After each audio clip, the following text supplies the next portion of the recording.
बोलो श्री प्राणनाथ प्यारे की जय।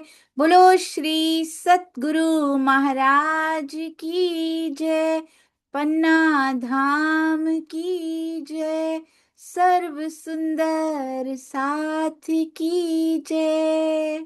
आप सभी सुंदर साथ जी के धाम हृदय में विराजमान शोभायमान राज रसिक प्राण प्रियतम हृदयेश्वर आपके नूरी कोमल चरणार बिंद में कोटान कोट प्रणाम जी।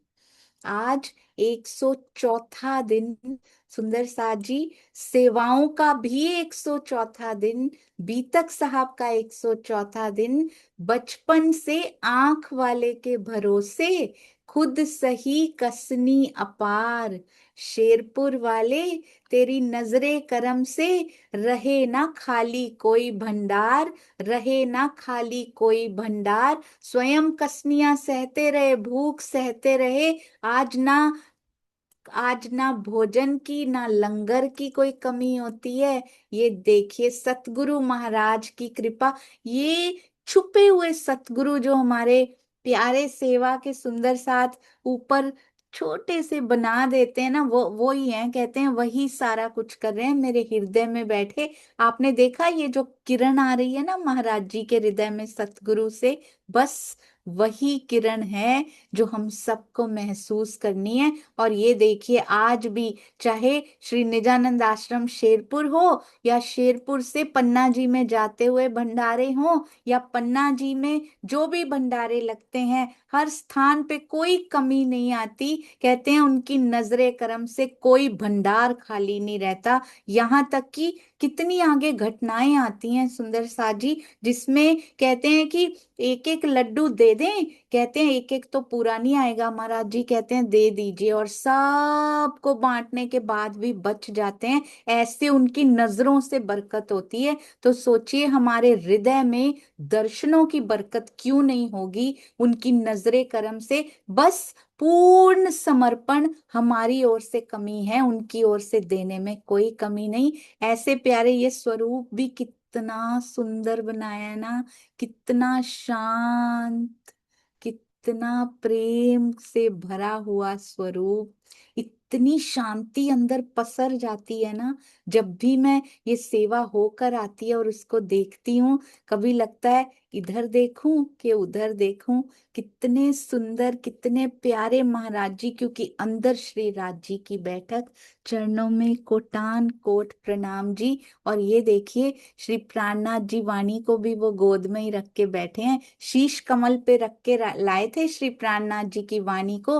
और आज भी ये चैनल भी उनकी गोदी में ही है। सब कुछ उनकी मेहर से, उनकी नजरे करम से ही चल रहा है। चरणों में बहुत बहुत प्रणाम। आइए चलते हैं अति सुंदर इन सेवाओं को भी शीश नवाते हुए। आसान नहीं होती, कहना बहुत आसान होता है सुंदर साथ जी। मैं रोज देखती हूँ, कई बार चार चार थंबनेल्स बनाए जाते हैं और उसमें से एक सिलेक्ट किया जाता है स्वयं ही सेवा के सुंदर साथ जी के द्वारा। क्योंकि मुझ में तो इतनी हिम्मत नहीं है कि मैं कहूं कि ये नहीं अच्छा बना या ये नहीं। सारे इतने सुंदर लग रहे होते हैं पर उनको खुद ही सेटिस्फेक्शन नहीं होती कि नहीं एक और, नहीं एक और, ये सबसे अच्छा बना है, अब इसको सुंदर साथ जी के सामने जाना चाहिए। आइए चलते हैं अति सुंदर भाव भजन हमारी प्यारी आशा दीदी। प्रणाम जी दीदी।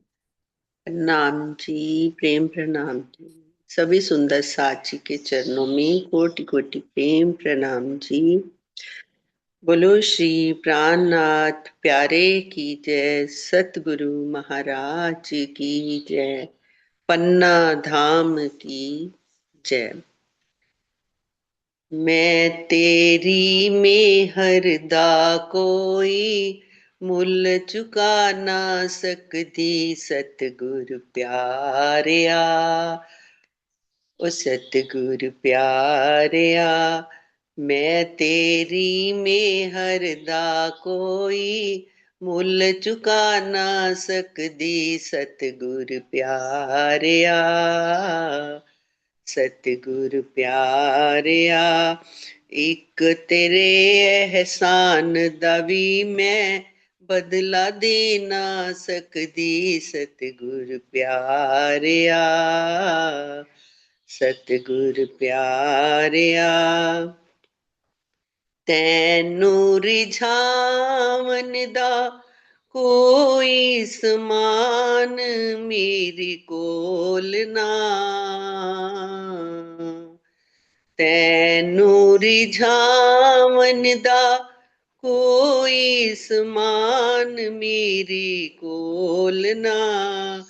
मेरे गुनाहां दी कोई भी गल तू खोलना, खुल गई तां शर्म दे मारे, खुल गई तां शर्म दे मारे, अख उठा ना सकदी ओ सतगुर प्यारिया, सतगुर प्यारिया। मैं तेरी मेहर दा कोई मुल्ल चुका ना सकदी सतगुर प्यारिया, सतगुर प्यारिया। एक तेरे एहसान दा वी मैं बदला दे ना सकदी सतगुर प्यारिया, सतगुर प्यारिया। मैं तां इस दुनिया दे शरीयत खाने विच रह गई, मैं तां इस दुनिया दे शरीयत खाने विच रह गई। तेरी मेहर मैनू गल खिलवत खाने दी कह गई, तेरी मेहर मैनू गल खिलवत खाने दी कह गई। तू हमदर्द मेरा मैं तैथों, तू हमदर्द मेरा मैं तैथों दर्द छुपा ना सकदी ओ सतगुर प्यारिया, सतगुर प्यारिया। मैं तेरी मेहर दा कोई मुल्ल चुका ना सकदी सतगुर प्यारिया, सतगुर प्यारिया। एक तेरे एहसान दा वी मैं बदला दे ना सकदी सतगुर प्यारिया, सतगुर प्यारिया। अपना ही घर मैं तां भुल भुला के बह गई, अपना ही घर मैं तां भुल भुला के बह गई। नूर दे बागां विच तेरे नाल हर वेले खेड़दी, नूर दे बागां विच तेरे नाल हर वेले खेड़दी। बिन तेरे मैं अपने घर भी, बिन तेरे मैं अपने घर भी मुड़ के जा ना सकदी सतगुर प्यारिया, हो मेरा वालिया। मैं तेरी मेहर दा कोई मुल्ल चुका ना सकदी सतगुर प्यारिया, सतगुर प्यारिया। एक तेरे एहसान दा वी मैं बदला दे ना सकदी सतगुर प्यारिया, ओ मेहरा वालिया, हो सतगुर प्यारिया। बोलो सतगुरु महाराज की जय। बोलिए श्री प्राणनाथ प्यारे की जय, सतगुरु महाराज की जय, पन्ना धाम की जय। सभी सुंदर साथ जी के हृदय में विराजमान नूरी स्वरूप राशामा जी के चरणों में कोटि कोटि प्रेम प्रणाम जी। प्रणाम जी सोनिया जी। प्रणाम जी, चरणों में कोटान कोट प्रणाम जी। बिल्कुल सही कहा इस भजन में कि तेरे एक एहसान का बदला भी सतगुरु प्यारेया चुकाया नहीं जा सकता। और तूने तो अनगिनत एहसान यहाँ पे किए हैं। जब श्री मुखवाणी पढ़े ना सुंदर साथ जी, तब पता लगता है कि सतगुरु की वैल्यू क्या होती है और यहाँ भव से छुड़ाने की वैल्यू क्या होती है। अति अति सुंदर प्यारे सतगुरु के गुण गाने के लिए जो जबान भी राजी प्रयोग में लाते हैं ना, सेवा में लाते हैं, उस पर भी वारी वारी वारी, ये भावों पर वारी। चरणों पे कोटान कोट प्रणाम जी दीदी, प्रणाम जी। अति मीठा अति प्यारा भजन। और ऐसे ही सुंदर सुंदर भजनों को संजोए कर रखिएगा ताकि महाराज जी को याद किया जा सके। हर पल हर घड़ी करना है। और साप्ताहिक पारायण में मंडे सुंदर साथ जी जो बीच में पड़ेगा, उस दिन हम सब सुंदर साथ जी मिलकर जो जो भजन भाव वाणी गायन सतगुरु से रिलेटेड करना चाहें, you all are most welcome. वो घंटा भी, वो समय भी बहुत जल्दी अनाउंस कर दिया जाएगा। प्रणाम जी। आइए चलते हैं अति सुंदर अति प्यारी महाराज जी की बीतक, जिनको पहले ही सब कुछ पता है कि भारत की स्वतंत्रता होगी, कैसे हालात पाकिस्तान में जो हमारे प्यारे सुंदर साथ हैं, कैसे हालात उन पे बनने वाले हैं। कितने वर्ष पहले महाराज जी वहां गए और चेतावनी भी देकर आ गए थे कि सब भारत आ जाओ, बहुत मुश्किल समय आने वाला है। पर हम सुंदर साथ ना पहले समझते थे, आज भी कहते हैं युद्धों की स्थिति बनेगी, बहुत मुश्किल समय आने वाला है। आ जाओ, मुड़ जाओ मोल मिलावे की ओर, चितवनी में बैठ जाओ। पर हम समझ नहीं पाते क्योंकि हमारी दूर दृष्टि वहां तक जा नहीं पाती जब वो ऐसी आपातकालीन परिस्थितियों को देख पाए। पर सतगुरु की नजर से वो देखते हैं, पहले से चेतावनी देते हैं कि खुशी खुशी चितवन में बैठकर वो राह देख लो, जब अचानक से उसकी तरफ मुड़ना पड़ेगा तो रास्ता मिल ना पाएगा। और आभारी हूं उन सभी सुंदर साथ जी की जिन्होंने प्रण लिया और प्रण पे कायम है। सुबह भी, प्रातः भी और रात को, एवरी डे, निस दिन प्रतिदिन, without any break, most probably सब सुंदर साथ चितवन में बैठे होते हैं और उसकी तरफ मुड़ने का प्रयास कर रहे होते हैं। और राज्य की नजर हम सब सुंदर साथ पे होती है। बहुत बहुत शुक्रिया सुंदर साथ जी मेरे पिया की ओर बढ़ने के लिए। आइए चलते हैं। महाराज जी पता है क्या कहते हैं जी? कहते हैं शाम के समय संध्या आरती होती थी। वो फूस का झूपा जो बना हुआ है ना, उसके आसपास एक और कोठा तैयार हो गया है। बहुत कहते हैं छोटे बड़े सारे लोग भाग भाग के आते हैं। गंगाराम, विशंभर और बारू, ये तीनों कहते बड़े ही श्रद्धा भाव से आते हैं। विश्वंभर जी और बारू जी आपस में क्या है, बहुत अच्छे मित्र भी हैं। अब बारू विशंबर जी के मित्र हैं, उनकी उम्र अभी किशोरावस्था की थी। और कहते हैं प्रेम में बंध कर नियम पूर्वक वो आ रहे हैं। एक दिन सबने सोचा क्यों ना कोठा बनाकर सेवा पधरा दी जाए, और ब्रह्मवाणी की सेवा भी पधरा दी गई।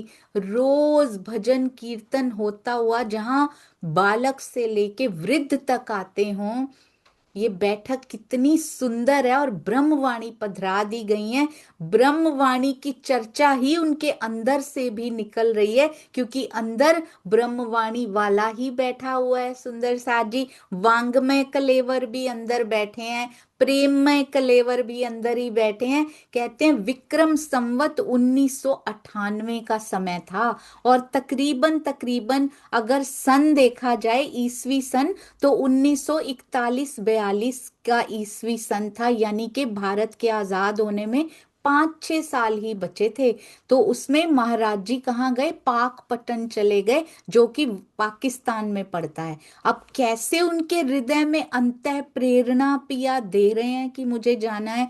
बीतक साहब में आता है सुंदर साथ जी, दीप बंदर में, जिन्होंने डिटेल दिल में एक बार बीतक सुननी हो ना, जीवन में एक बार, और पूरी अंदर चली जाए, वो जरूर बीतक साहब जो 400 से ऊपर एपिसोड्स हो चुके हैं ना सुंदर सा जी, एक एक चरण में डूबा जाता है। और उसके बाद ऐसा होता नहीं कि दूसरे चरण में, कई बार एक एक चरण में हम 6 6 दिन रहकर वहां पे निवास करके आते हैं उस चरण में सुंदर सा जी। इतना आनंद आता है, और वो दोबारा हृदय से कभी निकलती नहीं है, उसको याद नहीं करना पड़ता। तो ये कब हुआ था? जब प्राणनाथ जी को अंतः प्रेरणा होती है दीप बंदर में, जयराम भाई को जगाने से पहले, जागनी यात्रा से पहले, जब वो जाते हैं हरजी व्यास के पास, जहाँ पे कानजी भाई भी होते हैं, हरजी व्यास के पास जाते हैं तो वहां रुकते हैं, और उनको अंतः प्रेरणा होती है कि मेरे सुंदर साथ के ऊपर कष्ट आने वाला है,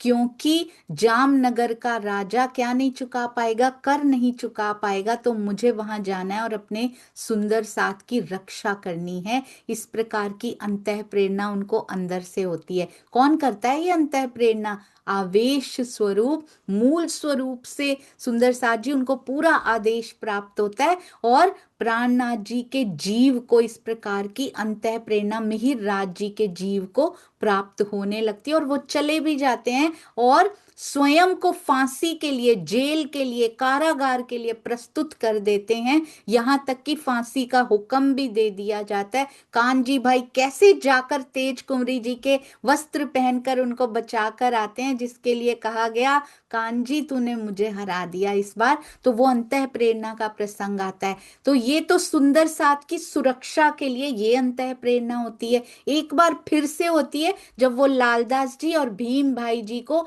औरंग को संदेशा पहुंचाने के लिए भेज देते हैं, फिर वापस बुला लेते हैं, अभी समय नहीं आया क्योंकि अभी तो हरिद्वार जाना है। यहां भी सुंदर साथ की सुरक्षा के लिए महाराज जी के अंदर कैसी अंतः प्रेरणा पिया जी देते हैं कि पाकिस्तान में पहुंच गए, पाकपतन तब तो हिंदुस्तान ही हुआ करता था। कहते हैं वहां जाके सारे जितने सुंदर साथ उनके पास भाग भाग के आते हैं, उनको कहते हैं भाई यहाँ रहना ठीक नहीं है, अभी 5 6 साल पड़े हैं इस बात को, पर सतगुरु की दृष्टि वो देख लेती है जो हम नहीं देख पाते। पर कहाँ कोई अपना व्यापार समेटेगा? जो पूरा समर्पण किए होगा वही सतगुरु की एक एक बात को अपने अमल में, अपनी रहनी में, अपने व्यवहार में ला सकता है। जैसे हम आज नहीं सुनते, तब भी सुंदर साथ जी ने नहीं सुना। महाराज जी कहते रहे सब लोग मेरे पास चलिए, मेरे साथ चलिए, यहाँ रहना ठीक नहीं है। पर उनके वचनों को किसी ने भी, उनकी बातों पर ध्यान नहीं दिया। बड़े बड़े व्यापारी थे हमारे सुंदर साथ जी वहां पर, बड़े से लेकर छोटे तक किसी ने ध्यान नहीं दिया। आज भी कहा जाता है कि कयामत आई रे साथ जी, कयामत आई। एक तो कहते हैं ये कयामत होती है जो ज्ञान दृष्टि से कयामत आती है, एक 7वां दिन कयामत का होगा, और ज्ञान दृष्टि से कयामत और 7वां दिन भी बहुत नजदीक ही है। तो इसीलिए खुशी खुशी अभी जो संसाधन हमें मिले हैं, अभी जो परिस्थितियां, अभी बहुत अच्छी परिस्थितियां हैं, अभी भी महाराज जी कह रहे हैं अपने व्यापारों को, अपने व्यापारों से दृष्टि को समेट लीजिए अंदर की तरफ। चलते रहेंगे व्यापार सुंदर सा जी। आज तो फिजिकली मूव होने के लिए नहीं कह रहे। आजकल, आज हम जो विकारों की परिस्थितियों में बैठे हैं ना, उन सब को कहते, ये जो बहुत व्यापार तूने बाहर फैला रखा है ना ब्रह्मांड में, उस व्यापार को समेट कर अपने भीतर की ओर मुड़ना शुरू कर दो। यानी कि बाहर पाकिस्तान तो अंदर हिंदुस्तान बताया गया है इस तरह से। तो इसीलिए सुंदर साथ जी अब चितवन में ना बैठे, और वो तो कहते भी नहीं कि पूरा दिन बैठे रहो। कहते हैं सुबह कुछ मिनट और शाम को, रात को सोने से पहले बसा के सो जाओ, और सुबह उठते ही सबसे पहले बिना किसी से बात किए, आज भी कह रहे हैं मेरे साथ चलिए, यहाँ रहना ठीक नहीं है, कुछ समय के लिए तो चलिए। तो समेटते चलिए सुंदर सा जी। ऐसा नहीं कहा जा रहा कि यहाँ के कार्य करने बंद कर दीजिए। महाराज जी ने भी नहीं कहा था। तब समेट लेते तो भारत आके बहुत सुंदर लौकिक कारोबार भी शुरू किए जा सकते थे, परंतु ऐसा ही लिखा था, क्योंकि महाराज जी की मेहर का प्रमाण भी सुंदर साथ को चाहिए होता है ना, कि कितनी मेहरें बरस रही हैं। आज हम सुन लें, आज हम इसको सुनकर जो जो मेहर हम पर बरस रही है ना सुंदर साथ जी, आज पीछे ना रहें, सारे फर्ज पूरे कीजिए, फर्ज को सेवा की तरह पूरा कीजिए, जैसे राजा राम झांझन भाई जी ने किया था, जैसे छत्रसाल जी ने चाबी अपने राजकाज की पूरी चाबी प्राणनाथ जी के चरणों में रख दी थी, और उन्होंने कहा था अब राजा की तरह नहीं, प्रधानमंत्री की तरह चलाओ अपने राज्य को। तो सुंदर साथ जी, राजा उनको बना दीजिए, अपने जीवन का फर्स्ट प्रायोरिटी पे उनको रख दीजिए, बाकी प्रायोरिटीज वो खुद ही संभाल लेते हैं, पूरी गठरी खुद ही उठा लेते हैं। यहाँ की प्रॉब्लम्स कभी खत्म नहीं होती सुंदर साथ जी। हम उनसे हम उनसे कहते हैं ना, ढाल बनाई जा सकती, वो टकरा टकरा के वापस चली जाती है, और बाद में तो सर फोड़ना ही छोड़ देती हैं एक दिन, कि इन पे कोई असर नहीं होगा। आपको पता है, एक बार ना एक लड़का था अजय, वो आईटी इंजीनियर था। ये सच्ची कहानी है सुंदर साथ जी। कहते हैं इतना परेशान, क्योंकि घर में भी लड़ाई झगड़े होते हैं, ऑफिस में ओवर टाइम करना पड़ता है, रातों को जागना पड़ता है, ना नींद पूरी हो पाती है, और ना ही घर में किसी को खुश रख पा रहा है, हर समय कलह कलेश ही रहा करता था। और ना ही ऐसे लगता है जितना मैं काम कर रहा हूँ उतना मुझे धन भी मिल रहा है, तो असंतुष्ट सा था बिल्कुल। एक बार उसको पता लगा कि मेरे शहर में एक संत आए हुए हैं, तो सब लोग बोल रहे थे उनके पास सारी समस्याओं का उपाय होता है। तो बोलता है मैं इतना तंग हूं, वैसे तो इतना विश्वास करता नहीं था, जैसे आजकल के बच्चे कम ही विश्वास करते हैं इन बातों पे, पर फिर भी सबकी बात मान के उन संत के दर्शन करने चला जाता है।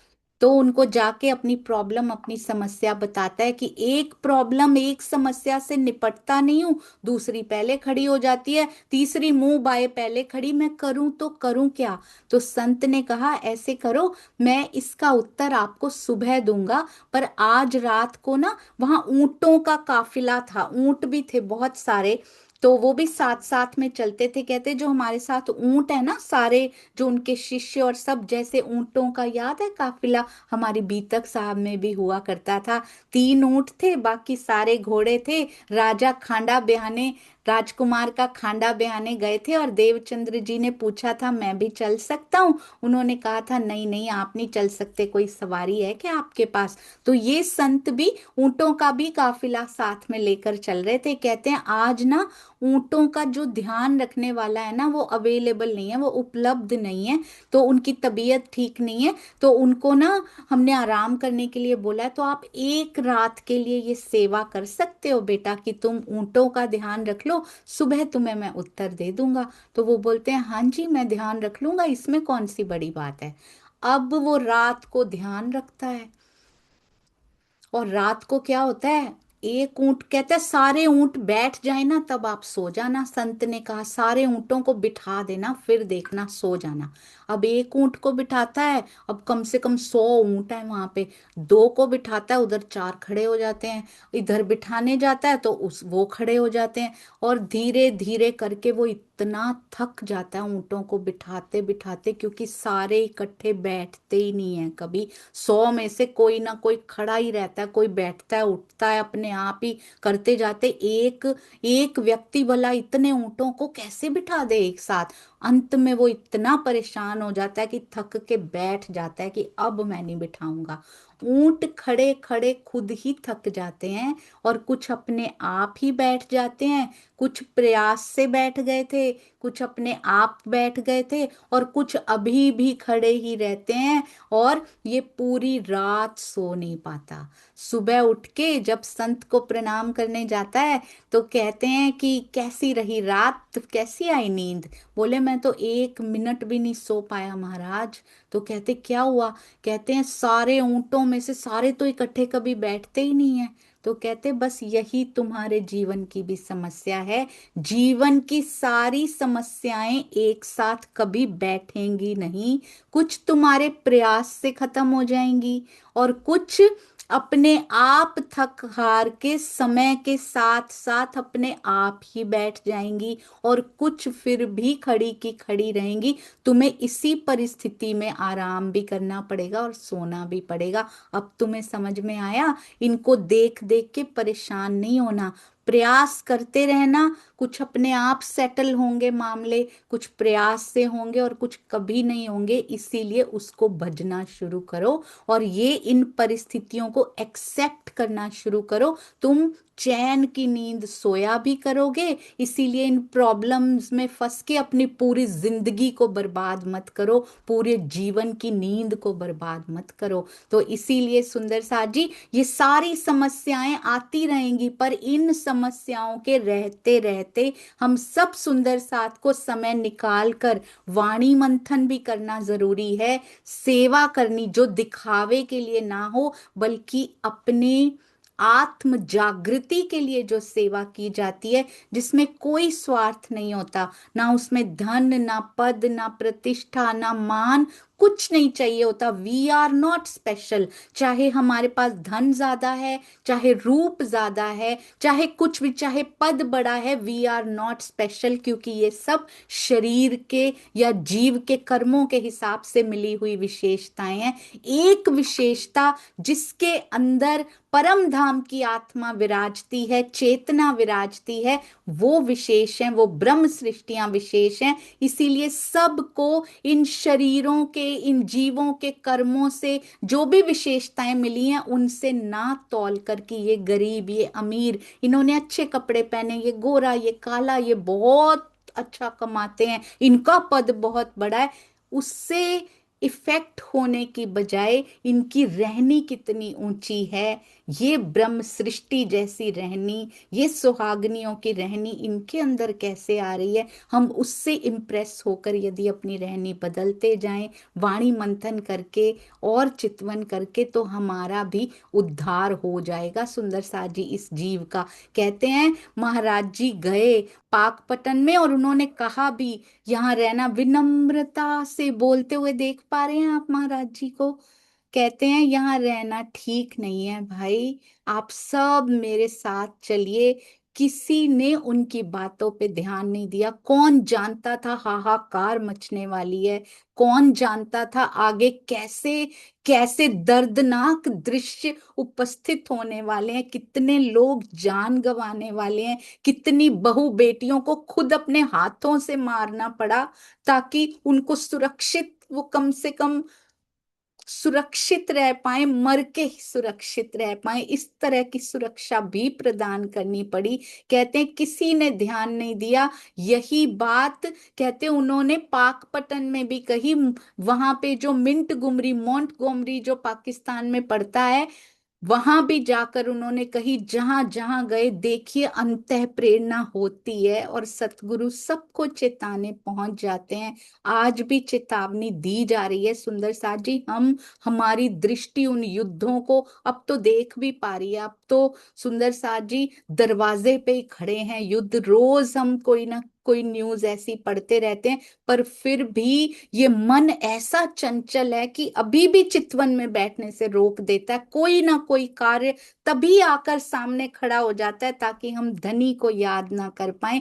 पर अब निश्चय दृढ़ होने चाहिए। कहते कोई सोच भी नहीं सकता था देश का विभाजन होने वाला है, और इस घटना के 5 वर्ष बाद ही विभाजन की काली रेखा जब खिंची, तो सब सुंदर साथ भी दुखों की अग्नि में जलने लगे। आपको पता है ऐसा ही प्रसंग बीतक साहब में भी हुआ था। उदयपुर के जो साथ थे, पहाड़ों में जा जाके उनको छुपना पड़ा था प्राणनाथ जी। और सब सुंदर साथ मंदसौर में भी गए, भिक्षा भी मांगनी पड़ी। और जब पता लगा था, जब सुंदर साथ जी उनको बताने आए थे कि इस प्रकार सुंदर साथ के ऊपर कृपा राम जी जब उनको बताने आए थे कि इस प्रकार की स्थिति सुंदर साथ पे बीत रही है, पहाड़ों में भूखा बैठा है सुंदर साथ, उसके पास खाने को अन्न तक नहीं है, कैसे गुजारा कर रहे हैं। मेहर कीजिए। उस समय भी कितनी प्रार्थना इंद्रावती सखी करती है, मूल स्वरूप से वालो विरह रस के प्रकरण उतरते हैं। यहाँ भी सुंदर साथ जी दी गई है चेतावनी, कोई सोच भी नहीं सकता था। पर अब सुंदर साथ ने पहले तो सुनी नहीं, अब महाराज जी को तो 5-6 साल भी हो गए इस बात को कहे हुए। वो तो शेरपुर वापस भी आ गए, उनके साथ कोई ना आया। और सुंदर साथ उधर दुखों की अग्नि में जल रहा है। अब उन्हें पता लगा कि महाराज जी क्यों कहते थे कि मेरे साथ चलो, यहाँ रहना ठीक नहीं है। अब पता चला सुंदर साथ जी कहते हैं, महाराज जी जब सुंदर साथ जी को सावचेत करने के लिए जब वो पाकपटन गए थे ना, उस समय कस्तूरी लाल सेतिया जी के घर में ठहरे थे। कस्तूरी लाल सेतिया जी की उम्र लगभग 28 वर्ष, सिर्फ 28 वर्ष की थी। और महाराज जी के व्यक्तित्व की ऐसी छाप, वो इतने ज्यादा उनसे इम्प्रेस हो गए थे कि भक्ति और वैराग्य के रंग में रंगने लगे। महाराज जी के वापस लौटने के बाद वो भी शेरपुर आ गए थे, और उधर पूरे पंजाब में उनकी खोज हो रही थी कि ये कहाँ चले गए। कहते खोजते खोजते परमानंद जी शेरपुर आए, और वहां 10 दिन रहकर पंजाब में, कौन से पंजाब में, उधर पंजाब में जहां पे वो रहते थे, कहते हैं वहां उनको खोजते रहे सारे कि ये कहाँ चले गए। इन्होंने मान ली बात सुंदर साथ जी महाराज जी की, और वहां से परमानंद जी उनको खोजते खोजते आए। 10 दिन तक कस्तूरी लाल जी को समझाते रहे, पर उनपे कोई असर नहीं हुआ। जिस पे गहरा असर, गहरी लालक लिए हुए जैसे पिया जी के अंग है ना, जिन पे गहरा असर यहाँ सतगुरु के बाणों का हो जाता है ना सुंदर साथ जी, उसके बाद गहरा असर ऊपर ऊपर का हो के तो हटता रहता है। माया बार बार छुड़ा के ले जाती है, अपना काला रंग चढ़ा देती है इसके ऊपर, पर गहरा असर जिस पे हो जाता है ना, अंत में महाराज जी ने कहते हैं खुद कहा कि अभी गृहस्थ जीवन में लौट जाओ, आपके बच्चे अभी बहुत छोटे हैं। तब कहीं जाकर वो घर लौटने के लिए तैयार हुए। और कहते हैं एक बार ऐसी, ये इसके बाद प्रसंग हुआ था सुंदर साथ जी जो कल हमने किया। महाराज जी तब तक पाकपटन जाकर आ चुके थे। कहते हैं फिर एक ऐसी जमात आई, क्योंकि राज जी को पता है कि महाराज जी के जो अंतः प्रेरणा हुई है और ये जो संदेश देकर आए हैं, वो होने वाला है एक दिन। यहाँ पे कितना सुंदर साथ का समूह आने वाला है, और उनके लिए भोजन, खाना पीना, वस्त्र सब कुछ चाहिए होगा। तभी कहते हैं कई पंथों के साधु संत भक्त जन जिसमें सम्मिलित थे, और उनकी ज्ञान और भक्ति का तेज उनके मुखार बिंद पे चमकता था, आभा और प्रभा से युक्त थे।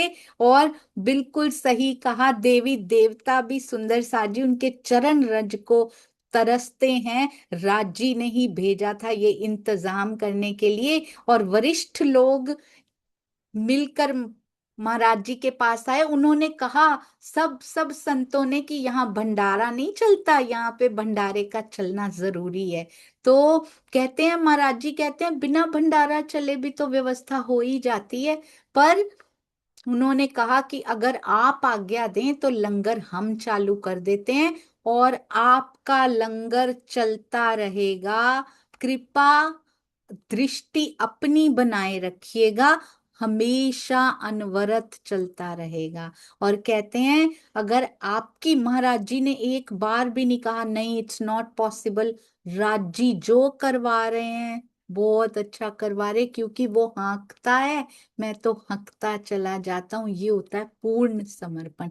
कैसे चलेगा, ये होता है संशय। संशय केवल ज्ञान का नहीं होता सुंदर साथ जी, मैंने ये ऑब्जर्व किया, मैंने नहीं किया, राजी करवाते हैं ये ऑब्जर्व, कि मैं ऐसा सोचती थी, ये जीव के वो बेचारे के वो होती है ना, जीव तो काबिल होता ही नहीं है कभी भी। मैं सोचती थी संशय शक प्रश्न ज्ञान में होते हैं, और वो कभी खत्म नहीं होते सुंदर साथ जी।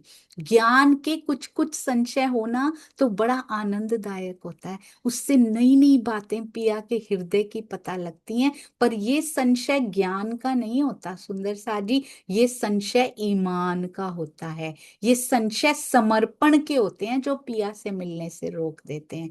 और ईमान का संशय हम में कितनों में कितनी बार आ जाया करता है, इस पे बहुत ध्यान देने की जरूरत है। जीवन में आने वाली परिस्थितियां हमें आभास कराती हैं कि तुम्हारा ईमान कितना पक्का है, तुम कितना समर्पण सतगुरु के चरणों में, पिया जी के चरणों में तुम्हारा है। ये यहाँ की परिस्थितियां ही दर्शाती हैं। इसीलिए कभी नहीं घबराना, आंख वाला मुझे देख रहा है, मैं देख पा रही हूं, मैं देख पा रहा हूं या नहीं, पर वो मुझे 24/7, चाहे लीप का साल हो, चाहे 365 डेज हो, 366 हो, या कितने भी दिन हो, ब्रह्मा जी का 1000 साल का दिन हो, 100 साल की रात्रि हो, वो हमेशा हर पल हर घड़ी हक को काम कछु और नहीं, देवे रूहों लाड लज्जत, हर पल हर घड़ी उसकी दृष्टि जमाए बैठा है वो हमारे ऊपर सुंदर साज। कहते मुझे कोई काम नहीं है, और इस दुनिया को बनाने का काम भी मैंने अक्षर ब्रह्म जी को दे रखा है। मैं केवल तुम्हारे लिए उपलब्ध हूं, मेरी तरफ देखो तो सही एक बार, प्रेम से आओ तो सही, इश्क लेके धाये तो सही। कहते हैं महाराज जी ने कहा जैसी आपकी भावना हो, तो अच्छे काम में देर नहीं करनी चाहिए। जैसे ही स्वीकृति मिली, कितने हजारों सुंदर साथ आने लगा है पांचों गांवों से अब। कहते हैं उस दिन लंगर प्रारंभ कर दिया गया, और उस दिन का लंगर शुरू हुआ सुंदर साथ जी, आज तक चल रहा है। ये उन्होंने कहा था, अपनी कृपा दृष्टि बनाए रखना, ये लंगर चलता रहेगा। तो ये प्रूफ है, ये प्रमाण है कि आज भी उनकी कृपा दृष्टि बनी है, और हमेशा बनी रहेगी अपने प्यारे सुंदर साथ जी के ऊपर। कहते जितने अतिथि आए थे, जितने संत महात्मा गण और सारे सुंदर साथ सहित, सबने, यहाँ तक कि कोई भक्त थे कोई अभक्त थे, सबने प्रेम पूर्वक उस भोजन को ग्रहण किया, लंगर को ग्रहण किया। और उस दिन से कभी चिंता नहीं, हमेशा के लिए लंगर की व्यवस्था कर दी गई। कैसे होगा क्यों होगा तू जाने, तूने शुरू करवाया है, तेरी स्क्रिप्ट है, तू जाने। हमारा इसमें कोई हमारा इसमें कोई रोल ही नहीं है, ये सारा रोल तो आपका है, आप ही व्यवस्था करते हैं सुंदर साथ जी। लंगर की व्यवस्था की गई। आपको पता है आज जूम पर, श्री प्राणनाथ जी वाणी जूम पर भी आत्मिक लंगर की व्यवस्था कर दी गई है। ये भी महाराज जी के चरण कमलों से ही हो पाया।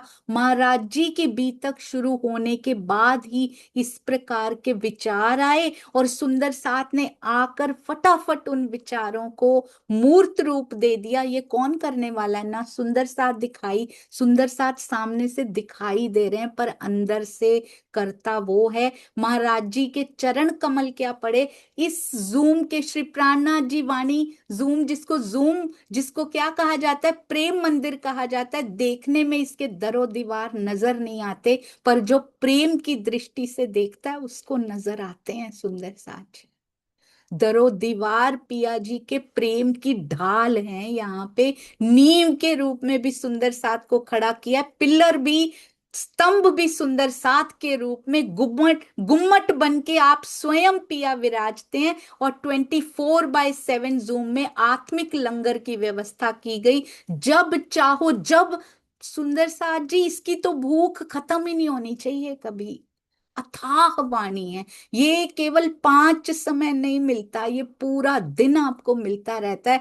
कभी माया की परिस्थितियां तंग करें, खुश हो, दुखी हो, किसी भी, गुस्सा हो, लोभ में हो, मोह में हो, या फिर आज बहुत अंदर शांति हो, किसी भी प्रकार के 9 रसों में से जिस भी रस में आप झील रहे हो, ये आपको प्रेम रस में जरूर लेकर जाता है। तो जरूर जरूर सुंदर साथ जी, महाराज जी के चरण कमलों के प्रताप से उस लंगर का भी हम आनंद लेते हैं। जो उनकी कृपा दृष्टि बनी रहती है तो वो चलता रहता है, उनकी कृपा दृष्टि बनी रही तो ये भी चलता रहता है। कितना भी बंद कराने का प्रयास किया जाए, पर उसकी कृपा दृष्टि जब होती है तो ये हमेशा चलता रहता है, इसको बंद नहीं करवाया जा सकता।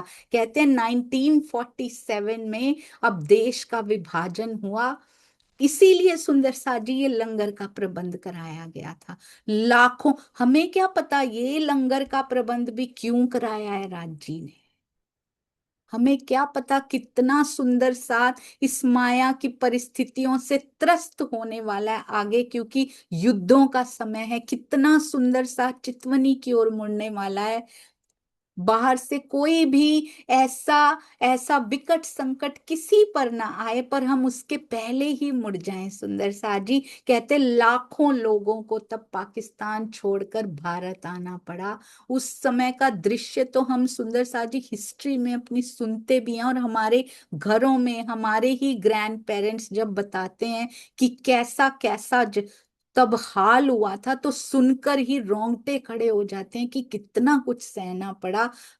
पहले ही कह दिया गया था कि यहां रहना है तो धर्म परिवर्तन करना पड़ेगा, नहीं रहना तो सारी संपत्ति उनकी छीन ली जाती थी, मार दिए जाते थे घर के लोग। और कहते हैं करोड़ों पति जो लोग थे, आज वो भोजन के लिए भी वहां पे तरस रहे थे। 2 मुट्ठी चने भी नहीं थे उनके पास खाने के लिए, एक गिलास पानी तक नहीं मिलता था।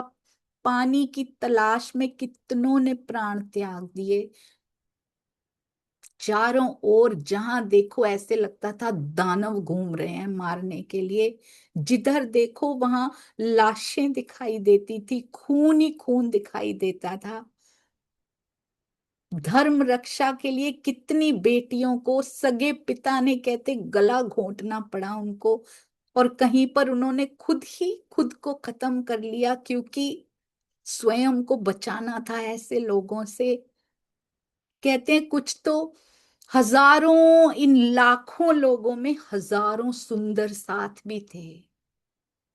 कहते हैं सब भारत आए, सबको आना पड़ा, सब कुछ छोड़ के आना पड़ा, अलग अलग शहरों में रहने लगे। उनमें से काफी बहुत सारा सुंदर साथ शेरपुर पहुंच गया, कुछ पन्ना जी भी पहुंचे, कुछ जामनगर और पुरियों में भी पहुंचे, और उनमें से बहुत सुंदर साथ शेरपुर भी पहुंच गए, क्योंकि उनको याद था कि महाराज जी आए थे 5 साल पहले और हमें आग्रह भी कर गए थे कि शेरपुर चलो मेरे साथ, और आगाह भी कर गए थे कि चलो समय ठीक नहीं है।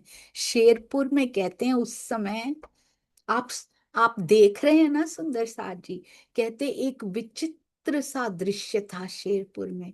रहने के लिए क्या था वो, फूस का झूंपा था सुंदर साथ जी। एक कोठा और खड़ा कर दिया गया था, उसको थोड़ा पक्का कर दिया गया था, पर रहने के लिए कोई पक्का कमरा नहीं था, कोई भंडार नहीं था रसोई का।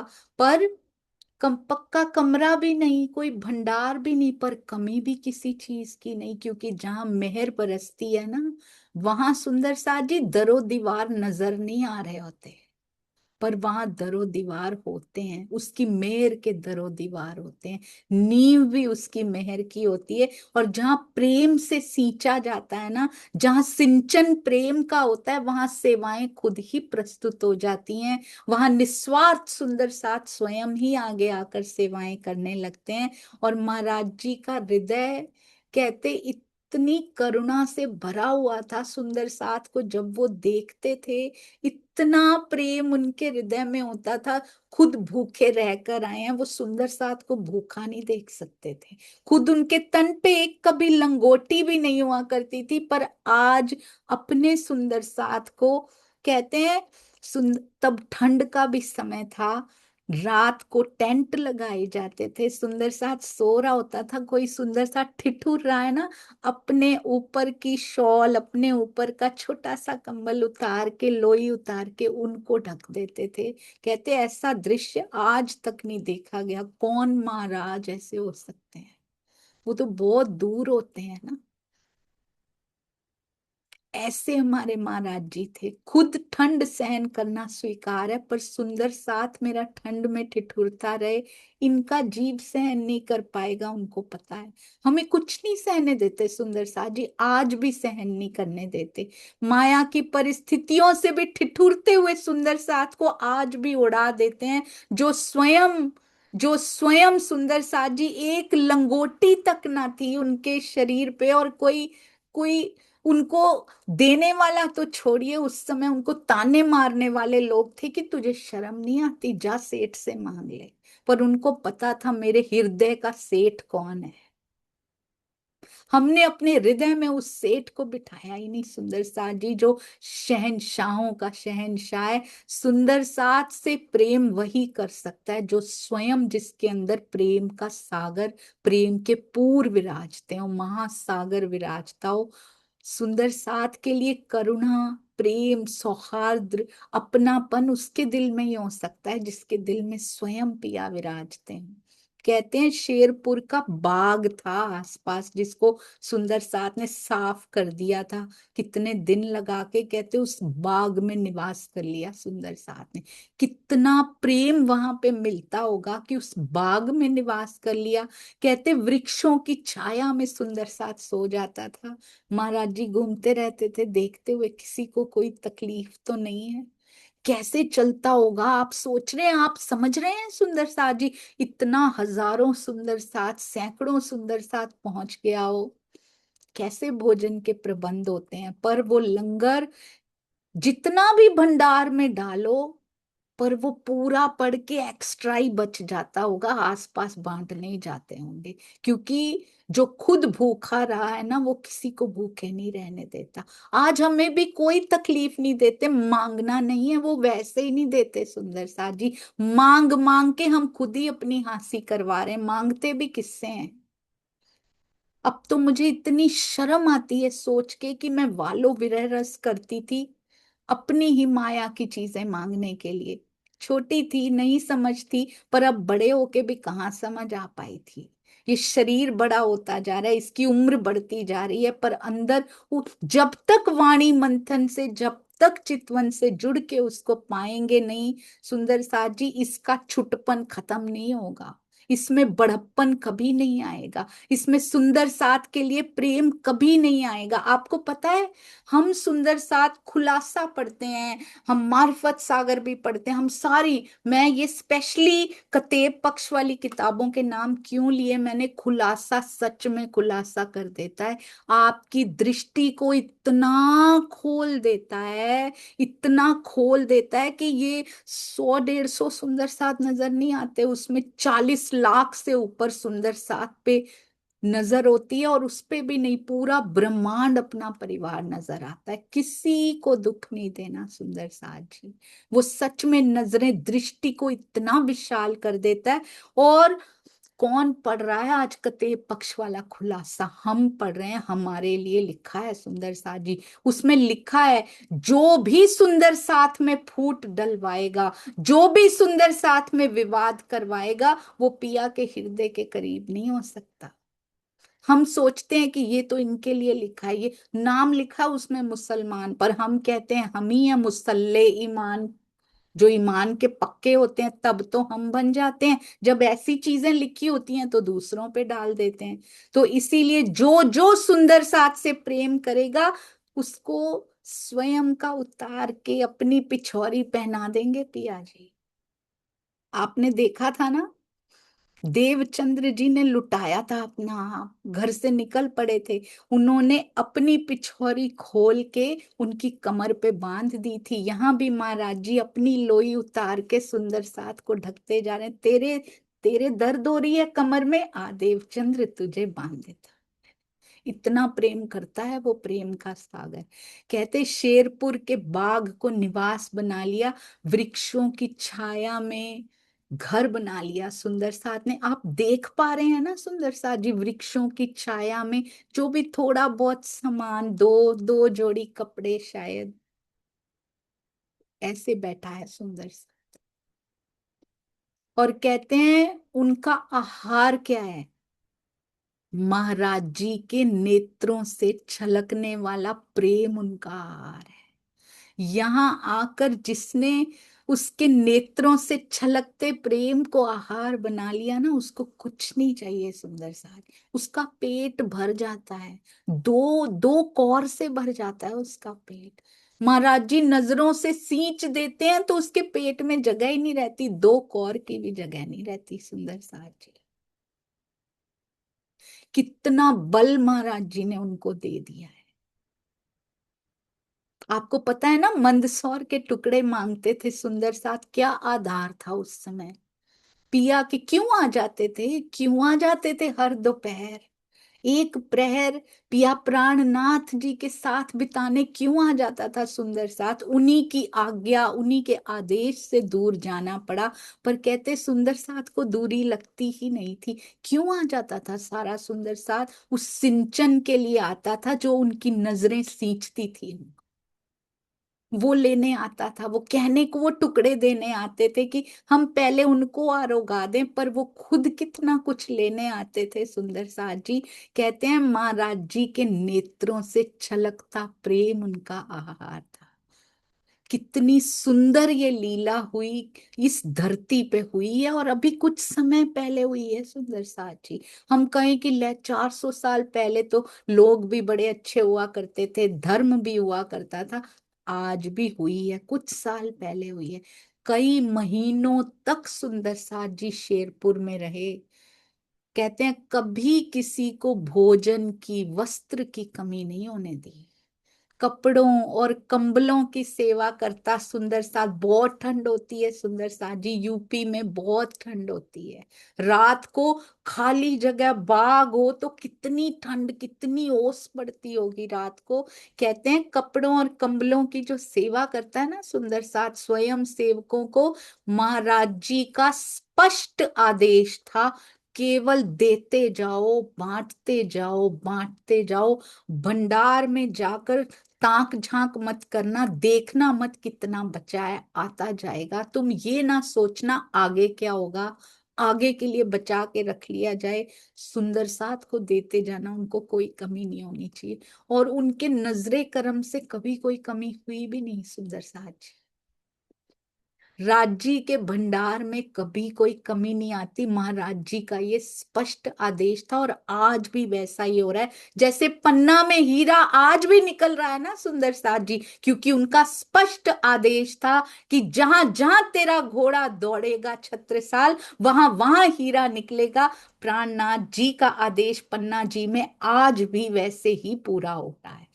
जब तक एक भी सुंदर साथ उनके आदेश पर, प्राणनाथ जी पे समर्पण करने वाले वहां पर हैं। आज तो कितना सुंदर साथ है पन्ना जी में, कितने धामी सुंदर साथ जी हैं, कितने प्रेम से गुम्मट जी, बंगला जी और सभी मंदिरों में वैसे ही सेवा होती है जैसे साक्षात स्वरूप वहां पधराए हुए हों।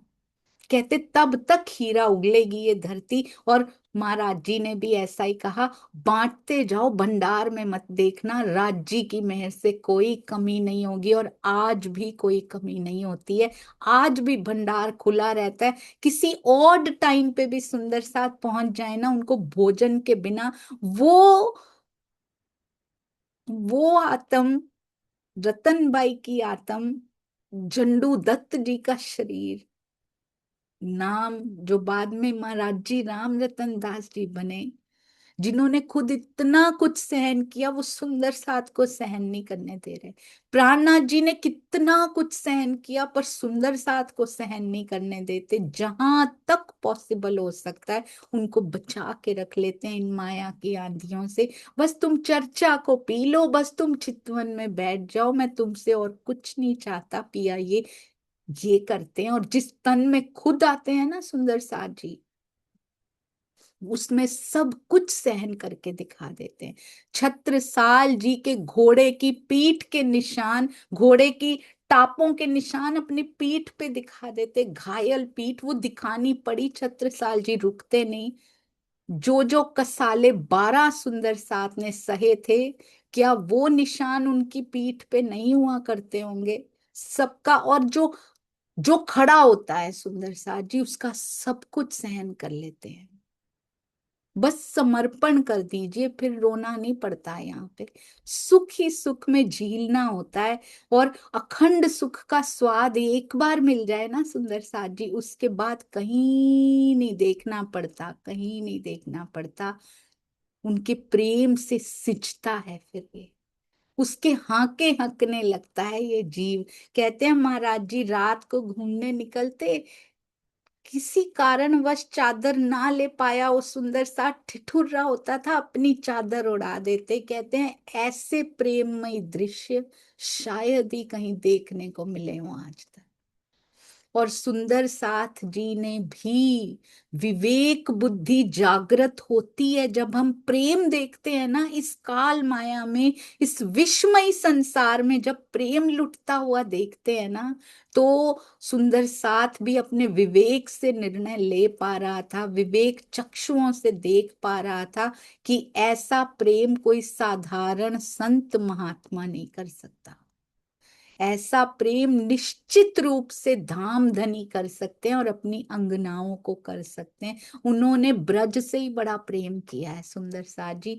उन्होंने ब्रज रास में भी नींद में बैठी आत्माओं को भी इतना प्रेम किया, रास में आधी नींद आधी जागृति, इतना प्रेम करते थे। कृष्ण जी के भजन लिखते थे, मुरली बजाते थे सुंदर साथ जी। प्रेम का स्वरूप जागनी रास जिसको कहते हैं ना, वो खिलाते थे और आज भी खिलाते हैं। जब हमारे अंदर उनके प्रति समर्पण पैदा हो जाता है ना, उसके बाद यहाँ पे जो सुख मिलते हैं उनका वर्णन, इस ये जिह्वा उसके काबिल नहीं होती है, उसके लायक नहीं होती कि उसका वर्णन किया जा सके। जैसे जैसे हम कनेक्शन महसूस करते हैं ना, आपको पता है जब वो आया करते थे, आपको पता है ना सुंदर साथ जी, प्रतिबिंब की गोपियों के साथ, अभी तो ब्रह्म सृष्टि नहीं है उसमें, बांके बिहारी हैं इधर और इधर प्रतिबिंब की गोपियां हैं जो कि वेद ऋचाएं हैं, उनके साथ ऐसी लीला होती थी। हमारी लीला तो पूरी लिखी भी नहीं गई है, मूल मिलावे में जाके बात होगी कि बस हिंट्स में लिखी गई है ब्रज की लीला। तो रास की लीला भी पूरी लिखे तो शायद वो भी समाई ना जाएगी सुंदर साथ जी। बहुत सुंदर लीलाएं हमारे साथ हुई हैं, और ये जागनी रास में जो महाराज जी लीला कर रहे हैं सबके साथ, आपको याद है ना, प्रतिबिंब की गोपियां बैठी होती थी, आसपास कितना बड़ा परिवार, जॉइंट फैमिली, संयुक्त परिवार तब हुआ करते थे। गोपी के साथ उसके दादा ससुर और दादी सास और कितने देवर देवरानी जेठ जेठानियों के बच्चे और पता नहीं कितने लोग होते थे। दोपहर में बैठी हुई है, सारे लोग वो सब्जियां काट रहे हैं, कभी कुछ कर रहे हैं, बैठ के बातें कर रहे हैं, बड़े लोग, बहुएं काम कर रही हैं, और उतने में कहते हैं गोपी अपने घर में वृद्ध जनों के पास बैठी है और क्या कहती है, शाम अचानक आए गए री, अचानक से घूमते घामते कृष्ण आ गए हैं वहां पे। कहते हैं और मैं बैठी हूँ वृद्ध जनों के बीच, गुरु मतलब होता है बड़ा, बड़े लोगों के बीच में बैठी हूँ। अब मैं उसकी तरफ देखूं तो देखूं कैसे, लजा कर शर्मा कर आंख भी नहीं उठा सकती उसकी तरफ, वृद्ध जन देख लेंगे, पर प्रेम इतना है अंदर उसके प्रति कि उसको छुपाया भी नहीं जा सकता। कैसे इशारे करके आपस में प्रेम का आदान प्रदान उस लज्जा से किया जाता है, ये प्रतिबिंब की गोपियां सिखाती हैं हमें। शाम अचानक आए गए री, मैं बैठी गुरु जन बीच सजनी, मैं बैठी गुरु जन बीच सजनी, देखत ही मेरे नैन नयरी। कहते उनको देखते ही मेरे नैन झुक गए। सोचिए, सारे चारपाइयाँ बिछा के या कैसे बैठे होंगे, और सामने अचानक दरवाजे पे देखा शाम आ गए हैं। उनको देखते ही कहती हैं मेरे नैन झुक गए।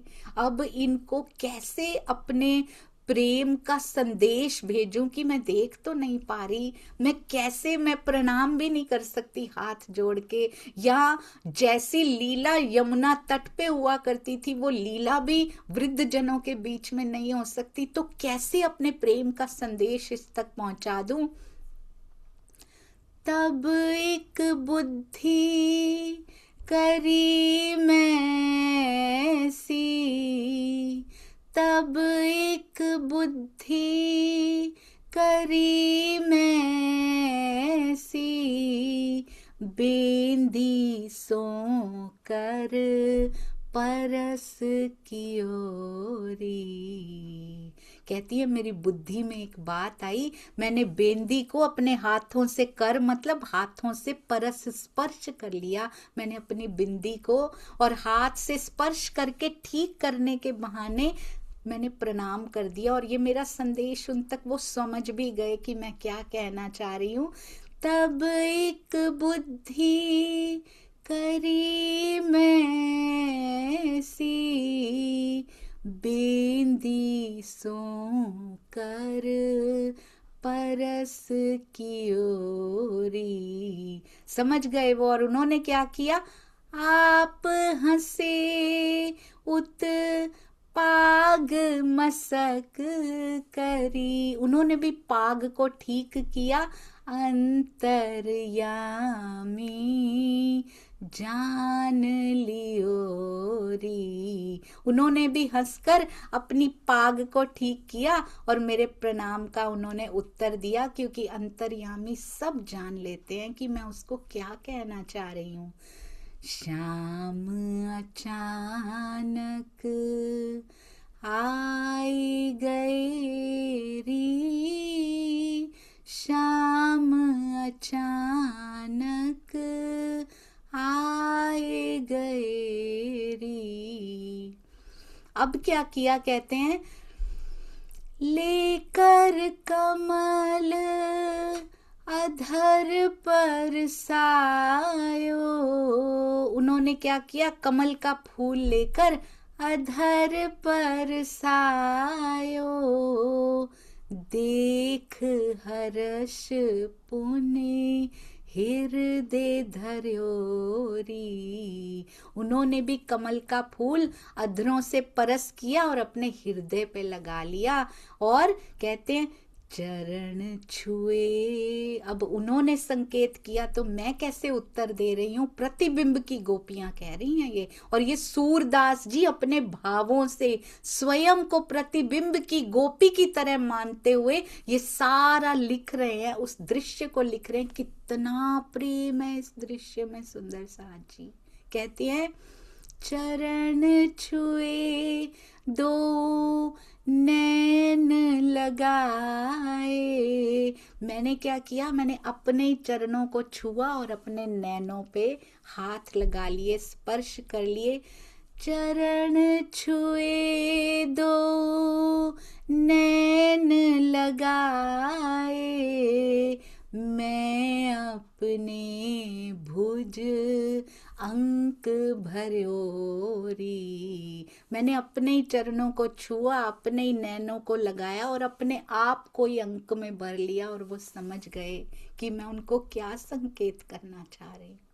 इतना एकाकार है, प्रतिबिंब की गोपियों के रूप में भी कृष्ण जी से एकाकार है। अपने ही चरणों को हाथ लगा के समझ, मैंने तेरे ही चरणों को हाथ लगा लिया, स्पर्श कर लिया, और स्वयं को ही अंक में भर के समझो मैंने आपको अंक में भर लिया। प्राणनाथ चरण छुए दो नैन लगाए, अपने भुज अंक भर्यो री, शाम अचानक आए गए री, मैं बैठी वृद्ध जन बीच सजनी। कहते हैं वो द्वार पे खड़े खड़े ये सब कर रहे हैं। ठाड़े रहे द्वार अति हित करी, तब ही ते मन चोरी गयो री। द्वार पे खड़े खड़े ही मेरा मन चुरा लिया है उन्होंने। सूरदास कछु दोष न मेरो, उत गुरुजन इत हेत नयोरी। कहते मेरा कोई दोष नहीं है। सूरदास जी रूपी प्रतिबिंब की गोपी कहती हैं मेरा कोई दोष नहीं है। इधर गुरुजन बैठे हैं पर अंदर भी प्रेम की कोंपलें फूट रही हैं। इसी तरह से सुंदर साथ जी क्या दर्शाया गया है इसमें। शाम अचानक आए गए री, मैं बैठी गुरु जन बीच सजनी, देखत ही मेरे नैन नयरी। नैन झुक गए हैं। क्या बताया गया है इसमें कि ये माया से छुपा छुपा कर सारी माया ने घेर रखा है, ब्रह्मांड आसपास लगा हुआ है, पर कैसे उससे प्रेम कर लेना है, कैसे चितवन का समय चुरा लेना है, माया को पता ही ना लगे कि हमने कितना आनंद संकेतों संकेतों में पिया से ले लिया और अपने अंदर भर लिया। और महाराज जी के सानिध्य में सोचिए कितना आनंद सब सुंदर साथ जी को मिलता होगा। कहते हैं सबको पता लग रहा था और दिल गवाही देता है सुंदर साथ जी। इस विश्वमयी माया में जब ऐसा सच्चा खरा प्रेम मिलता है ना तो दिल गवाही देता है। बस वो ईमान क्षण भंगुर नहीं होना चाहिए, क्योंकि ये जीव बड़ी जल्दी भूल जाता है। कई बार हमें भी ऐसे इंस्टेंसेस, ऐसे चांसेस कई बार मिलते हैं, पर ये जीव भाव फिर से हावी होके उनको भुलाने का प्रयत्न करता है। अपने विवेक चक्षुओं को बंद मत होने दीजिए, किसी की भी बातों में मत आइए सुंदर साथ जी। जहां से भी मिलता हो अपने जीवन को सफल बना लीजिए। किसी के कहने पर इस प्रवाह को अपने तक आने से रोकने मत दीजिए, रुकने मत दीजिए। कहते हैं सुंदर साथ जी को पता लग रहा है निश्चित ही इस तन से नहचे मिलिए हक। इस तन के माध्यम से धाम धनी अपनी आत्माओं की जागनी भी करा रहे हैं और प्रेम से हो रही है सुंदर साथ जी। उनकी रहनी, उनका प्रेम बरबस आकृष्ट किए जाता था। मैंने कभी इतना लगाव और इतना आकर्षण महाराज जी के चरणों में एहसास नहीं किया, महसूस नहीं किया था जितना उनकी बीतक से। इसीलिए वाणी जरूरी होती है। अगर महाराज जी की बीतक पढ़ी थी एक बार, 2003 में पढ़ी थी सुंदर साथ जी, आज से 23 साल पहले पढ़ी थी, तब भी आंखों में आंसू आए थे जब उनके तन पे लंगोटी भी नहीं थी, पर वो क्षण भंगुर थे। बीतक बंद, बस आंसू बंद, उसके बाद कोई जुड़ाव नहीं उनसे। पर अब जो पैठ की है ना महाराज जी ने हृदय में, अब ये माया लाख जोर लगाए उनके चरण नहीं छुड़वा सकती है। कहते हैं निश्चित धामधनी अपने आत्माओं की जागृति करा रहे हैं। ये सुंदर साथ को अंदर से गवाही मिलती थी और सतगुरु महाराज जी के आशीर्वाद से जल्द ही सुंदर साथ जो बाग में डेरा लगा के बैठे थे, महाराज जी की कृपा, उनकी मेहर, उनकी चरणों के तले अब धीरे धीरे उनके बिजनेस भी धीरे धीरे अपने पैरों पे खड़े होने लगे सुंदर साथ। और कुछ सुंदर साथ तो बड़े बड़े व्यवसायों का संचालन भी करने करने लगे। महाराज जी पर उनकी श्रद्धा अटूट हो चुकी थी, अब वो उससे कभी वापस नहीं लौट सकते थे, क्योंकि और उन्होंने सतगुरु महाराज जी के चरणों में बिल्कुल वैसे ही सेवा देनी शुरू कर दी जैसे राजा राम झांझन भाई किया करते थे। बड़ी बड़ी आर्थिक सेवाएं देने लगे। और कहते हैं मुजफ्फरनगर जिले के चंद सीना, अभी अभी सुंदर साजी चंद सीना होकर आए थे, वहां के बड़े जागीरदार चौधरी घनश्याम सिंह जी का परिवार भी तन मन धन से समर्पित हो गया। परिणाम क्या हुआ सुंदर साजी, जो सुंदर साथ खड़ा होता जा रहा था, ऐसा नहीं कि जो सुंदर साथ अभी नहीं खड़े हो पा रहे हैं उनको भूल जाए। कहते हैं देखते देखते जो ये बाग था जहां वृक्षों के तले सुंदर साथ रहा करता था, पर अपनी चादर उतार के उड़ाने वाला वो प्रेम का स्वरूप उनके साथ था। निस्वार्थ जब प्रेम मिलता है ना सुंदर साथ जी, तो निस्वार्थ सेवाएं भी जन्म लेती हैं उसमें से। अब जो जो सुंदर साथ सेटल होते जा रहे थे वो ना कभी महाराज जी के चरणों से अलग हुए और ना ही आश्रम को भूले, और धीरे धीरे सेवाएं देकर सब सुंदर साथ ने बाग को आश्रम के रूप में परिवर्तित कर दिया। ऐसे बना है आश्रम सुंदर साथ जी, हमारा शेरपुर आश्रम ऐसे बना है। कितना प्रेम प्रवाहित होता था और निस्वार्थ सेवाएं रंग जरूर लाती हैं। वो एक छोटे से समूह तक सीमित नहीं रह जाती, वो हर हृदय तक जरूर पहुंचती हैं। ये राज जी की मेहर होती है। कहते हैं सबसे पहले विक्रम संवत 2000 में 2000 में विशाल एक मंदिर बनवाया गया जिसमें श्री जी की वाणी को पधराया गया। उसके बाद तारतम भवन अभी अभी शेरपुर में होकर आए, और तकरीबन सुंदर साथ जी गए होंगे। जो नहीं गए, जब भी आपको मौका मिले सतगुरु महाराज जी के चरणों में जरूर दर्शन करके आइएगा। और उस शेरपुर आश्रम की जहां पर महाराज जी के कदम पड़ते ही रहते थे, वहीं रहते थे, कितने वर्ष वहां पे रहे, जहां उन्होंने सुंदर साथ के आंसू पोंछे, उनको कितना प्रेम किया, चर्चा सुनाई, और ये माया की तकलीफें महसूस ही नहीं होती थी उनको। वृक्षों के नीचे सोए सुंदर साथ को भोजन भी करते थे, ऐसे लगता था निवाला खुद वो अपने हाथों से खिला रहे हैं। ऐसे शेरपुर आश्रम के दर्शन जरूर करके आइएगा और महसूस करके आइएगा। मैं भी गई हूँ, अभी 2-3 साल पहले मैं जा पाई थी, पर जो भाव बदलते हैं ना महाराज जी की बीतक के बाद, जो भाव बदलते हैं ना, वो भाव बहुत अमोलक होते हैं। अब तो मुझे लगता है मैं मानसिक रूप से बीतक के थ्रू कितनी बार शेरपुर धाम जाकर आती हूँ। कहते हैं उसके बाद तारतम भवन और अन्य कितने कमरे मंदिर बनते गए।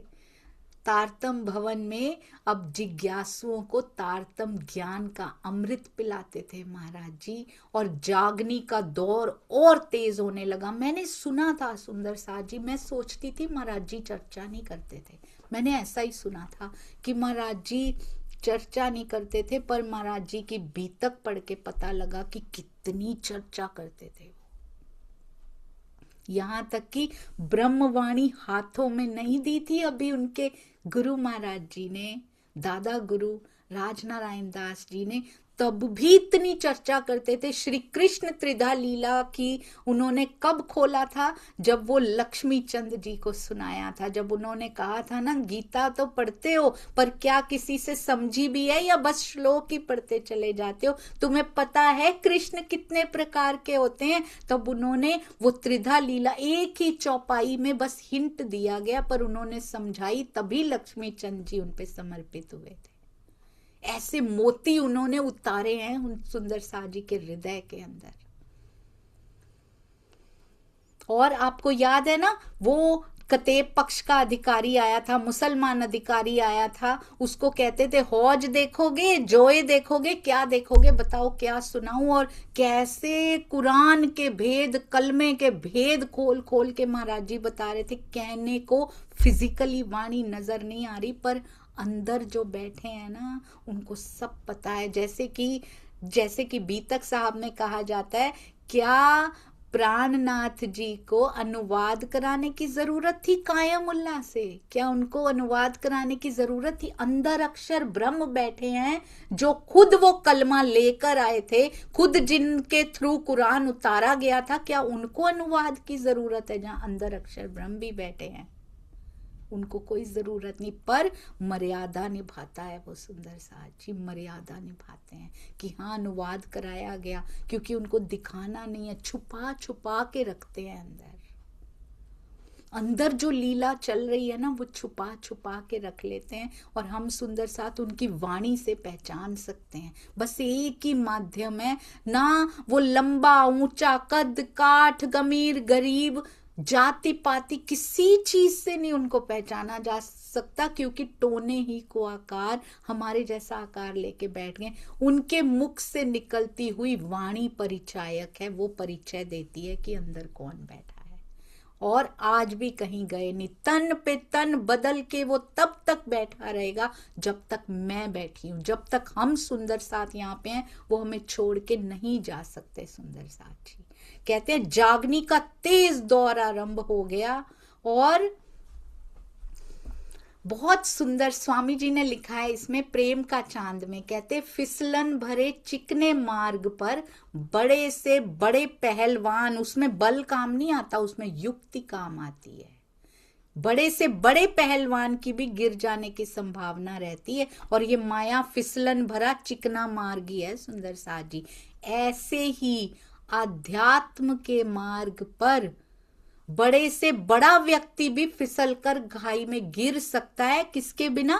सतगुरु के निर्देशन और धनी की कृपा के बिना। कोई भी अहंकार की खाई में कोई ना कोई विकार उसको ले जाता है खींच के, पर सतगुरु के निर्देशन में चलेंगे और धनी की मेहर, ये कॉम्बिनेशन जो मिला है ना, ये डिवाइन कॉम्बिनेशन है सुंदर साथ जी, जिसमें पिया जी की मेहर हो, सतगुरु की कृपा साथ में, उनके निर्देशन में सतगुरु मिल गए हो, यहाँ पे ट्रू सतगुरु मिल गए हो, और साथ ही सोने पे सुहागा सुंदर साथ का संग मिल गया हो, और वो भी ऐसे सुंदर साथ, ऐसे सुंदर साथ जिनकी प्रेम भरी निस्वार्थ सेवा की वाइब्रेशंस सतगुरु के हृदय से खींच लाती हैं इस ज्ञान को, इस प्रेम को। सुंदर साथ जी बहुत दुर्लभ संयोजन होता है ये माया के संसार में, कमा के लाते हैं हम सभी सुंदर साथ, उनकी ही मेहर से वाइब्रेशंस को खींच लेना अलौकिक कमाई होती है सुंदर साथ जी। कहते हैं गंगाराम जो थे, तीन थे ना, गंगाराम जी, विशंभर जी और साथ में बारू जी। अब गंगाराम जी सच्ची भावना और संयम नियम से मंदिर में पूजा किया करते थे, पर माया का प्रवाह आया और ये अभी क्या बोला सुंदर साथ जी? जागनी का तेज दौर आरंभ हो गया, तो समझ लीजिए दज्जाल भी तेजी करेगा, कहीं ना कहीं से करेगा, कहीं ना कहीं से खोजेगा वो अटैक करने के लिए। अगर नहीं हो रहा तो शक है सुंदर साथ जी, इतना तेज नहीं हुआ है अभी। इधर जैसे ही तेज प्रवाह बढ़ेगा उधर से भी प्रवाह बढ़ेगा। पहले पीछे आया था ना, जागू तो सोता नहीं है, उसकी नींद तो वैसे ही उड़ी होती है। महाराज जी को नींद आती नहीं है, प्राणनाथ जी मिहिर राज जी को नींद आती नहीं है, आज हमारे सतगुरु को नींद आती नहीं है, आंख मीच लेते हैं हमें दिखाने के लिए, बस उनको नींद अक्षरातीत वहां भी जागृत है, वो इस तन में भी बैठ जाता है, उस तन को भी सोने नहीं देते वो।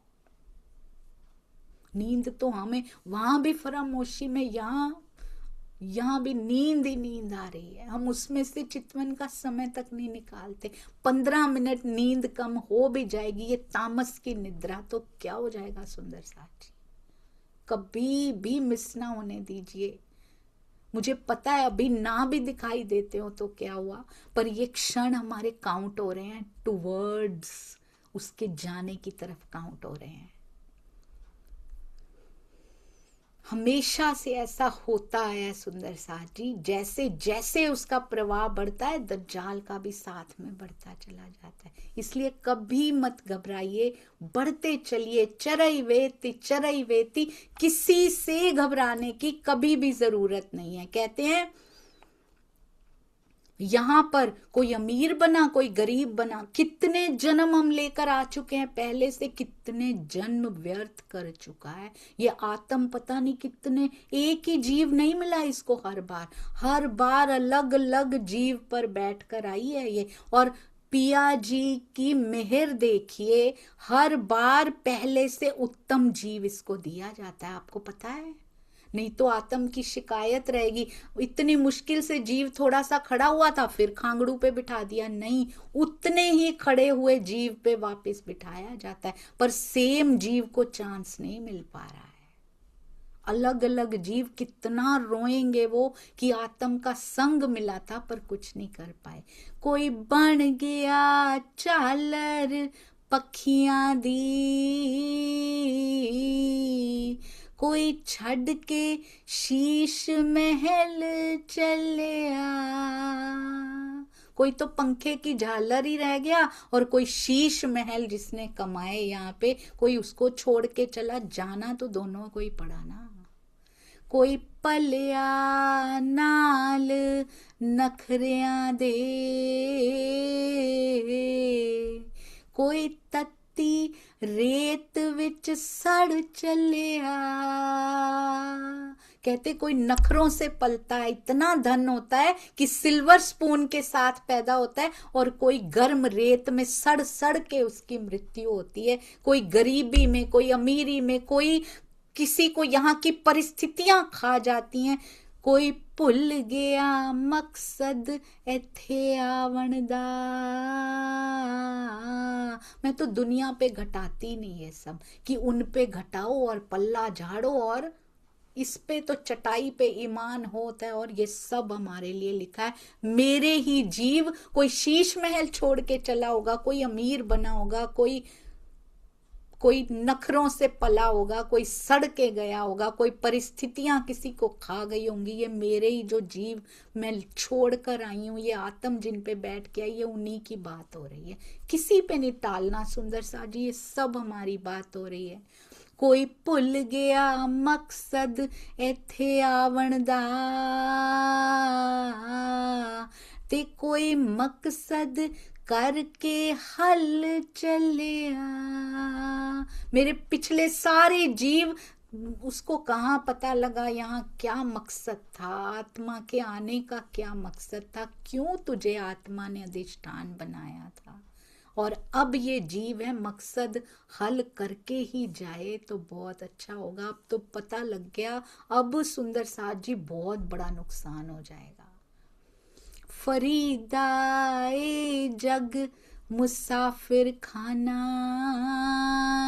है, कोई आज चलिया कोई कल चलिया। सबका समय आ जाना है, कोई आज जा रहे हैं कोई कल जा रहे हैं, सबको जाना है, पर अपने मकसद का पता नहीं लग रहा कि हम यहाँ करने क्या आए थे और कैसे पशुओं जैसी जिंदगी यहाँ बिता रहे हैं। कहते हैं पशुओं के पास भी, हम कहते हैं उनके पास बुद्धि नहीं होती, पशुओं के पास भी बुद्धि होती है। आपको पता है साइंस ने ऐसी खोज करी है, एक पक्षी है उसका नाम मैं भूल गई, कहते हैं वो पजल सॉल्व कर देता है पूरी। अगर उसके सामने बच्चे पजल सॉल्व करते हैं ना, उसके सामने वो अलग अलग पीसेस रख दिए जाएं, वो पूरे पीसेस जोड़ देता है। वो तो बुद्धि से ही जुड़ते हैं, बुद्धि भी है उनके पास, पर विवेक बुद्धि नहीं है। हमारे पास है विवेक बुद्धि। कोई आके आता है, हमें उंगली पकड़ा के पिया से दूर ले जाता है, हम चल पड़ते हैं। हम तो उन पशु पंखियों से भी कई बार गए गुजरे हो जाते हैं। सुंदर साथ जी, कैसे विवेक बुद्धि, कैसे चक्षु बंद कर सकता है कोई अगर खुले हैं तो? कब तक मूंदे रहेंगे सुंदर सा जी? कब तक दूसरों की बातों में आके अपना नुकसान करते रहेंगे? किसी का कुछ नहीं जाएगा, शरीर तो छूटना है, उसके बाद जब ये जीव और आत्म बाहर खड़ी होगी ना, उनकी कॉन्वर्सेशन अब मैं कभी नहीं भूलती। जीव तो शायद प्राणनाथ जी के कदमों में चला जाए, सेवा पूजा कर ली, इतना समय वाणी मंथन कर लिया, चितवन में बैठ तो गए, वो आए या नहीं आए जीव के लिए इतना ही बहुत है। वो तो आत्म नहीं जा सकती, आत्म नहीं जा सकती जब तक इसको दीदार का सुख प्राप्त नहीं होता। वो देना है यहाँ पे पिया ने, इसको फिर एक और जीव को पकड़ना पड़ेगा। सुंदर साथ जी उनकी कॉन्वर्सेशन लिखी हुई है वाणी में, मेरे जीव अभागी रे, उस कॉन्वर्सेशन को पढ़ लीजिएगा। कभी भी माया में रुलने का मन नहीं करेगा आपका। अब मकसद यहाँ पे हल कर लें सुंदर सा जी। हमें तो वैल्यू पता है ना, आपको पता है। एक पीछे भी एक मैंने छोटी सी एक कहानी सुनाई थी। एक बार ना एक दुकान चलाता है छोटे से गांव में, एक लड़का दुकान चला रहा होता है, एक आदमी। तो उसको ना ऐसे गांव में घूम रहा होता है और उसको एक छोटा सा ना हीरा रतन मिल जाता है। अब उसको पता ही नहीं क्या है, बेचारे ने कभी देखा ही नहीं है। तो वो क्या करता है, इससे ना लाइट बहुत आती, वेरी लाइटेड था वो, उससे बड़ा प्रकाश आता है। तो मेरी दुकान में ज्यादा अंधेरा ही रहता है। तो उसने क्या किया, एक टोकरी में ना उसको रख दिया, उससे काफी प्रकाश आता था, वो यही काम ले रहा था उससे। अब एक बार क्या हुआ, एक ज्वेलर था, उसकी कार खराब हो गई, वो वहां से निकल रहा था। तो वो उस दुकान पे गया, चलो पानी वानी ले लूं, वहां से पूछ लूं भाई पेट्रोल वगैरह कहाँ मिलेगा, कार कहाँ ठीक कराऊं। उस दुकान पे जाता है, उसकी आंखें चुंधिया जाती हैं। इतना करोड़ों का हीरा, इतना महंगा, इतना मूल्यवान हीरा इसके पास कैसे है।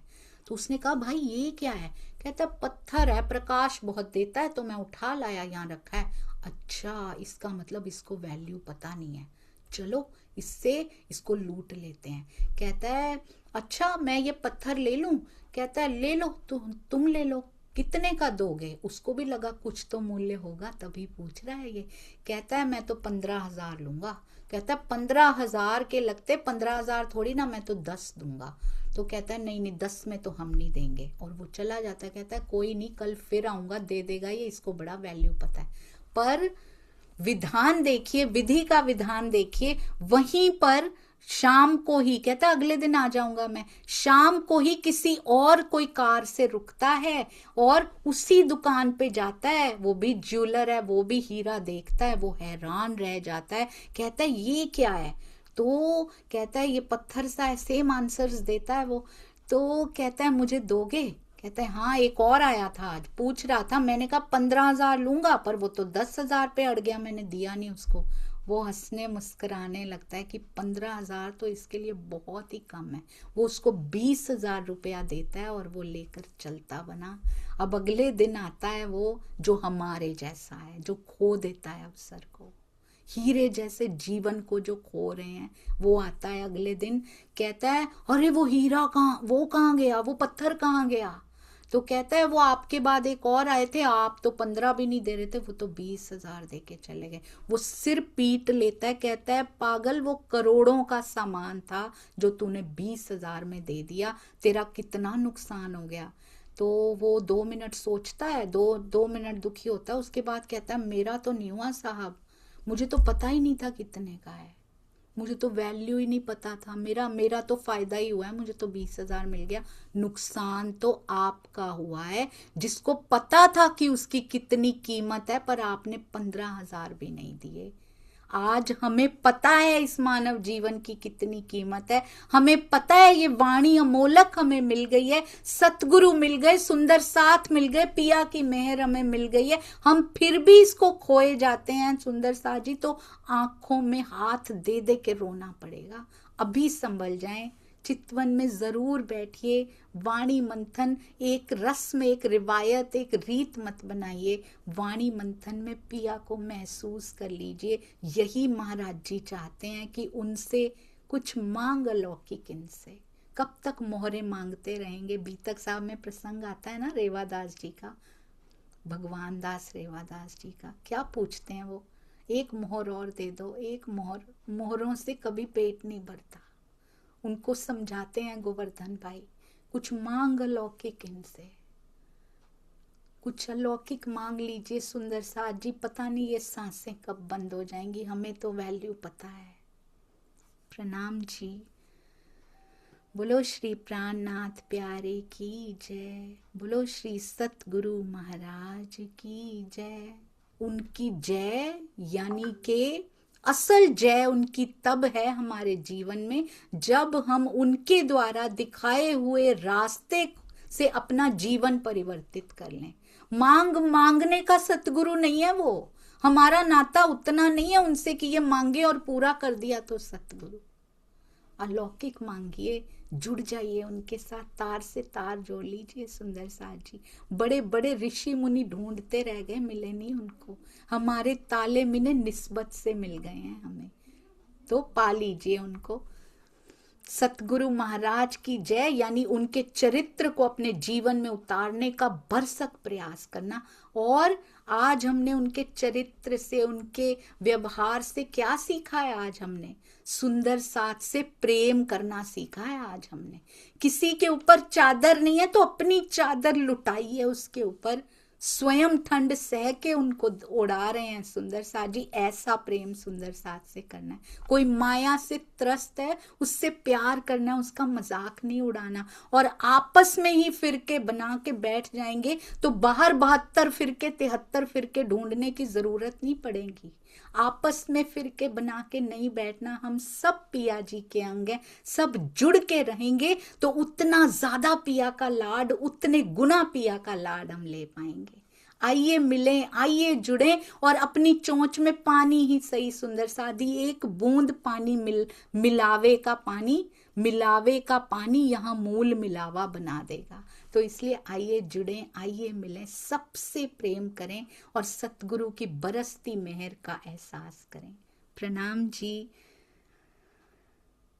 पन्ना धाम की जय। और पन्ना धाम में विराजे हमारे प्राणनाथ जी है ना, उनके अंदर ये सारे स्थान समाये हुए हैं। उन सब स्थानों की जय, जहां जहां परम हंसों के चरण पड़े, जहां जहां पिया की सेवा पधराई हुई है, सब स्थानों की जय। चाहे वो मेरे पिया को किसी भी नाम से पुकारते हो, मेरे धनी को पुकार रहे हैं, शुक्र है राज जी का। सर्व सुंदर साथ की जय। सर्व सुंदर साथ यानी सर्व सुंदर साथ, बिना किसी भेद के, सबको बहुत सारा प्यार।